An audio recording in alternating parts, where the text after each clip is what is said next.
Elma, aku tuh pengen bantu suamiku yang lagi kesulitan pekerjaan dan kondisi keuangannya. Tapi aku tuh bingung banget teh harus mulai dari mana. Apa ya yang harus aku lakukan teh? Sekarang yang kerasa sama teteh gimana? Bingung. Kerasa sempit nggak sih teh? Resah karena kan melihat suami juga down. Ya. Kelihatan gak semangat.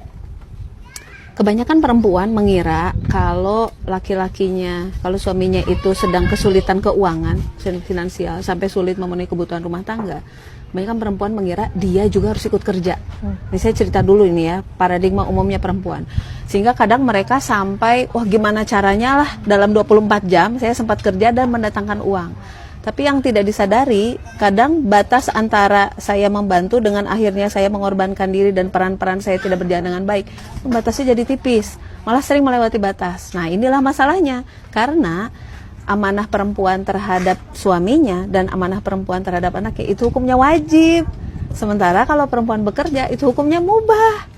Dan bahkan ketika sang suami itu kesulitan keuangan, itu tidak menjadikan sang istri jadi jatuhnya kewajiban, jadi jatuh wajib untuk membantu suami. Jadi kita harus pahami dulu mindset itu. Nah, jadi kalau berarti saya tidak wajib membantu suami ya, saya tetap wajibnya menjadi makmum dan mendampingi anak-anak, itu yang wajib ya. Iya betul, kita tidak boleh menomorsatukan yang mubah di atas yang wajib, itu dulu ya. Kedua, kalau tentang rezeki, sebenarnya begitu orang menikah, Allah itu sudah tetapkan rezekinya buat mereka, dan Allah berjanji menikah itu akan membuat jadi kaya. Jadi nggak mungkin kita tuh jadi miskin. Ingat itu dulu itu di mindset. Ini miskin gak akan selamanya, karena Allah berjanji orang menikah bakal jadi kaya. Nah, jadi rezeki itu sudah ada untuk pasangan suami istri ini. Kalau sang istri bekerja, itu tidak menambah rezeki. Itu hanya memecah rezeki tadi kedua akun berbeda, akun suami dan akun istri. Jadi itu artinya bahkan istri yang bekerja sekalipun, kalau istrinya resign, itu tidak mengurangi rezeki. Tapi akunnya disatukan. Rezekinya yang tadinya terpisah kedua akun, jadi satu akun. Jadi kalau Anda memilih bekerja untuk membantu suami, sebenarnya secara prinsip dan secara esensi itu tidak membantu menambah biaya dan tidak membantu menambah finansial. Loh, jadi bantunya gimana? Bantunya adalah kita yang memposisikan diri kita sebagai istri yang siap untuk selalu membackup suami supaya performance kinerjanya makin bagus. Dan seiring performance kinerja suami semakin bagus, maka akan semakin mudah menjemput nafkah yang sudah Allah janjikan. Contoh nih ya, saya pernah lihat, ini sebuah video dibuat oleh seorang suami. Dia cerita bahwa sebelum saya menikah, saya tidak menduga bahwa pekerjaan saya akan menjadi pemulung. Dan ketika dia jadi pemulung, sesudah menikah, dia bertanya pada istrinya, malu nggak punya suami sebagai pemulung? Enggak, biasa aja, kan halal. Halalnya itu yang bikin saya bangga.